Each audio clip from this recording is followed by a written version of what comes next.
Christopher Bell wins, and unfortunately, once again, that's not all we'll be talking about. So let's get into it. Coming up next.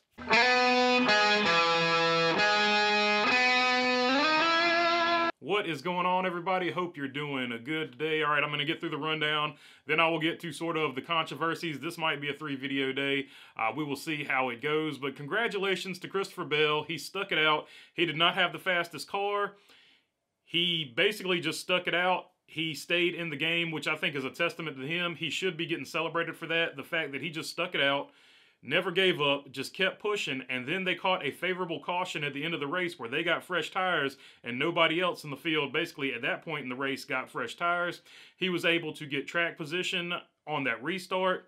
He got to the front. Once he got to the front, he took off. He never looked back. He was in a win or go home situation, and he stepped up and won with a car that wasn't the best in the field. So we can't take anything away from Christopher Bell, and I hate because of all the controversy in this race that nobody is really talking about the great job that Christopher Bell did. So I wanted to start this off with some positivity.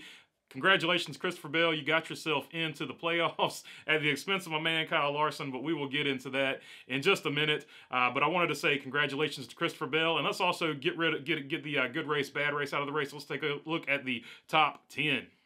Christopher Bell, of course, finishes first. Kevin Harvick is second. Kyle Busch out of nowhere for third. AJ Allmendinger finishes fourth. Him and Kevin Harvick got into it, and both of them got into it with Chase Elliott, along with Tyler Reddick, but we'll get to that in a minute. Justin Haley finishes fifth. This is the first time both Kaulig cars have finished in the top 10, and it is also, of course, the first time they both finished in the top 5. It's a good day for Kaulig. Chris Buescher finishes sixth. Bubba Wallace is seventh. Tyler Reddick, eighth. Chase Briscoe comes home ninth, and Austin Dillon does what he does. Austin Dillon, another top 10. Eric Jones, 11th. And Corey LaJoie. Shout out to Corey LaJoie, who got into it with Suarez after the race. And some kids were trying to get autographs. So shout out to Corey LaJoie. He finishes 12th. So yeah, that was sort of a funny moment at the end of the race. They're sort of jawing at each other because I guess Corey LaJoie didn't know Daniel Suarez didn't have power steering. And he got into him a couple of times because of that. And the two little kids, while they were jawing at each other, were trying to get autographs. That was pretty funny.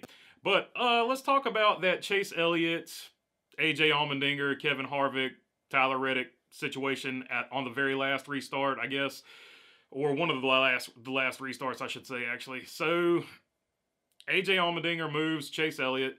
Kevin Harvick then moves AJ Allmendinger. And while Kevin Harvick is moving AJ Allmendinger, Tyler Reddick hits Chase Elliott once again and totally spins out Chase Elliott.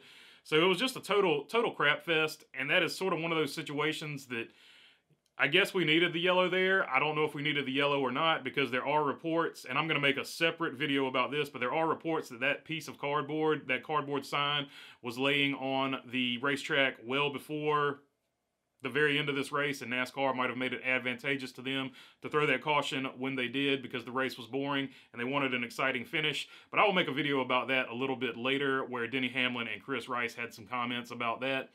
So it was a very boring race, and a whole bunch of wrecks at the end I don't think made it an exciting race. I just think it made it a really crappy race because the guy who had dominated the whole race, Chase Elliott, ends up not winning.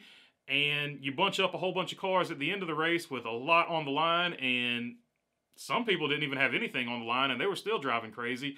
Like, a race that was already bad, it sort of was the icing on the cake to make it even worse, because Chase Elliott definitely should have won this race. It was in his hand. If he wasn't going to win it, it probably would have been AJ Allmendinger. If AJ Allmendinger could have tracked him down at the end, we'll never know because, well, we got that caution there at the very end, but it was looking like a Chase Elliott race for sure.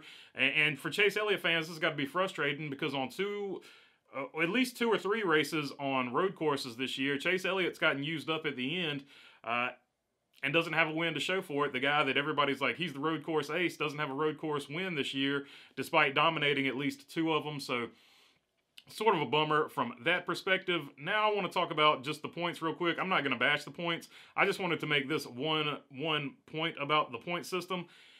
At one point, Kyle Larson, who cost himself a championship chance by basically wrecking his car and bending his A-arms and all that stuff. I'm not going to get into it. You know I don't like the chase or whatever. So it is what it is. But at one point, he was tied with Chase Briscoe. And I looked at their statistics, and he was tied with him, but the tiebreaker would have gone to Chase Briscoe. And looking at their statistics, I was like, how can this possibly be?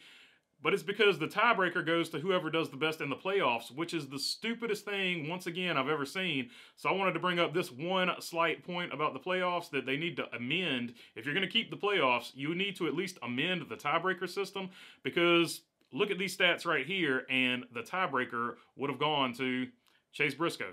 Chase Briscoe with 1 win, 4 top 5s, and 7 top 10s, 4 stage wins, versus 2 wins, 11 top 5s, and 16 top 10s, and 4 stage wins for Kyle Larson. So Kyle Larson, a guy who had doubled up Chase Briscoe in every single category, would have lost the tiebreaker had it gone to a tiebreaker. That's just so stupid to me, but whatever. That's just another critique I have of the playoffs. I'm not going to trash the playoffs. I've done that already once this year, and everybody's like, oh, you're a Martin Truex homer, and in this particular situation, they would be like, you're a Kyle Larson homer, so yeah, I do have bias there, but I do think that is a really unique way of doing your playoff tiebreaker. Like, why wouldn't it just go to who has the most wins? It makes the most sense to me. And once it goes past wins, you go to top 5s and top 10s. Like a normal series. But NASCAR is not a normal series. They like to create drama, and they created drama with the end of this race. So there you have it. Let me know down in the comments what you thought of this race. I wasn't a big fan of it, but I might be wrong. You are the judge, jury, and whatever. So let me know down in the comments what you thought about it. If you made it this far, feel free to subscribe. All your subscriptions mean a lot to the channel, and I really, really do appreciate them. And everybody that's subscribed, I appreciate you subscribing as well. And other than that, thanks for your time. Peace.